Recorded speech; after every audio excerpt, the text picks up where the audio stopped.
Okay, so in our last video we were talking about applying matrix methods to solving linear systems, and I had just gotten to the end here talking about actually how you do it.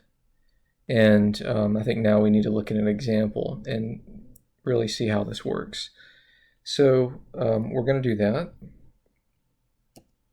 And we're going to use the matrix system, or the linear system rather, that we began with at the beginning of section 4.1.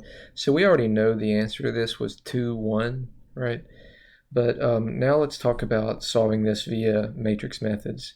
So the first thing that we do is to kind of split it up into matrices, and the first thing is we need the coefficient matrix. And for that I just pull each coefficient from this left-hand side. A very common mistake here is to put a 0 there. It's not 0, that coefficient is 1, it's just an understood 1, so please don't make that mistake. Then I've got the vector or the column matrix of unknowns, that's my matrix X, and then finally my matrix B of constants from the right-hand side. And essentially what we do, just to kind of lead into this, is I start off with this matrix equation, and then I'm going to multiply, as I was saying in the last video, I multiply both sides by the inverse of the coefficient matrix. And on the left-hand side, that just cancels, and that gives us the identity.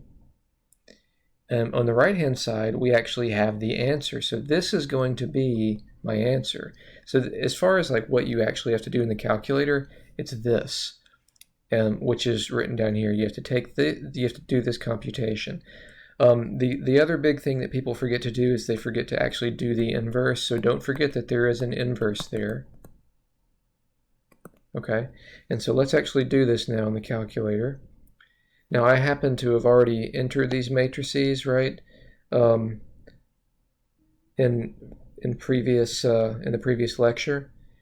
So actually I think we need to go back to matrix B, because matrix B is a 2 by 1, not a 2 by 2. Yeah, that's that one we need to change. So that's 2 by 1, and it's just 8 and 7 are entries there. Okay, so now let's exit this, and then we're gonna call up matrix A. Don't forget, very important, hit inverse, multiply by matrix B, and then hit enter again, and that spits out a 2 by 1 matrix, which is our solution to the linear system, 2, 1. And because we have X first, then that's the top element here is X. And that's basically it. So everything from here on out is just sort of adding to this, but that's how you solve linear systems using matrix methods, square linear systems. Okay. All right, let's look at another example. So here's one where we have to do a little bit more work. Basically what we got to do is put this in normal form. We need to put both equations in the so-called normal form. And notice that there is no y variable here. So we've got to put one in, because every variable has to be represented. If it's in one equation, it must be in all the equations. So I'm actually just going to kind of insert it in there. And then the other thing I'm going to do is I'm going to move the 27 over to the right-hand side. And a common mistake in doing matrix problems is just messing up your signs. So don't forget, when I move this to the right-hand side, I change the sign of the constant. Now my second equation, it has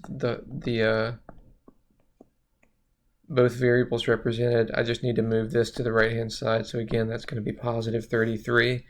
And so my A matrix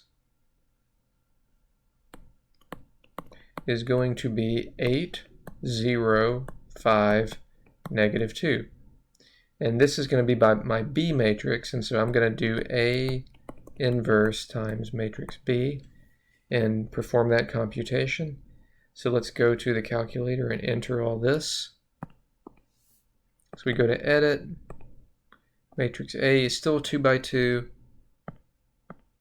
and that's 8, 0, 5, -2.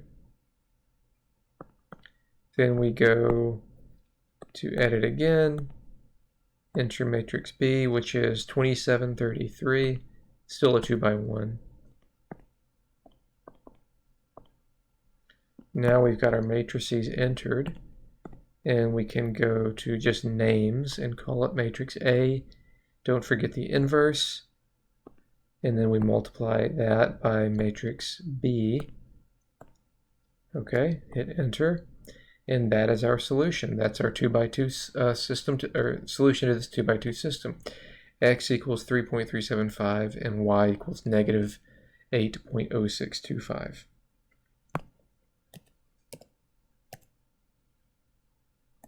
Now, I understand that it's not hard to solve this using calc intersect or to use the substitution method, so you might wonder why bother with this matrix method. The thing to remember is that for anything, as soon as we add another variable, which you know we're going to do, or another equation, then we can no longer use the matrix, or we can no longer use anything but the matrix method to solve them. So we're going to have to use this method soon enough. Let's look at one last example. Here's an example. We're going to ramp this up. We now have 3 equations, x, y, and z. So 3 equations, 3 unknowns. And I'm going to do this in the order x, y, z. So my first equation is going to be positive 2x minus 3y plus z equals 7. And then second equation, 0x plus 3y plus 2z equals 11.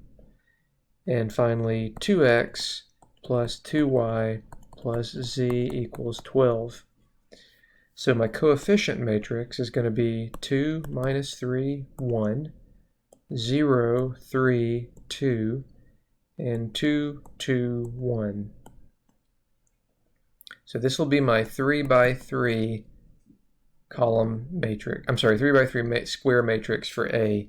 And then this is going to be a 3 by 1 matrix, 7, 11, 12. So let's get all that in the calculator. So first let's edit matrix A to be a 3 by 3.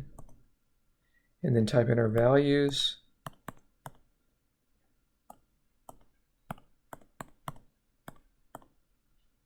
Always double check that you didn't make a mistake on your entries as well. Very easy to do. So, okay, so that's matrix A. And then I want to edit matrix B. This is going to be a 3 by 1,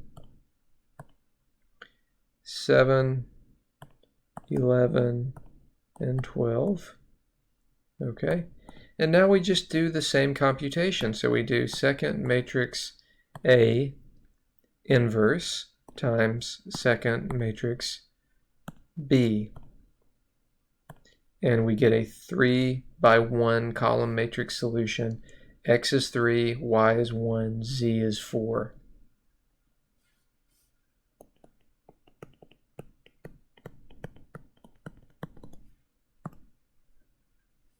Okay, so you see here that this is an example of how we kind of have to up the game when we're doing a 3 by 3 matrix. You have to use this matrix method. You can't do a 3 by 3 system. You have to use the matrix method.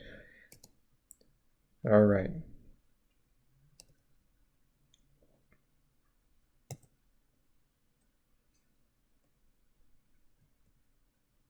I think there's a little mistake here. The answer is y equals positive 1, and over here it says y equals negative 1. That should say y equals 1, right? Yeah. Okay. All right, so that brings section 4.1 to a close. From here, we're going to get into talking about applications in section 4.2, and that'll be in the next video.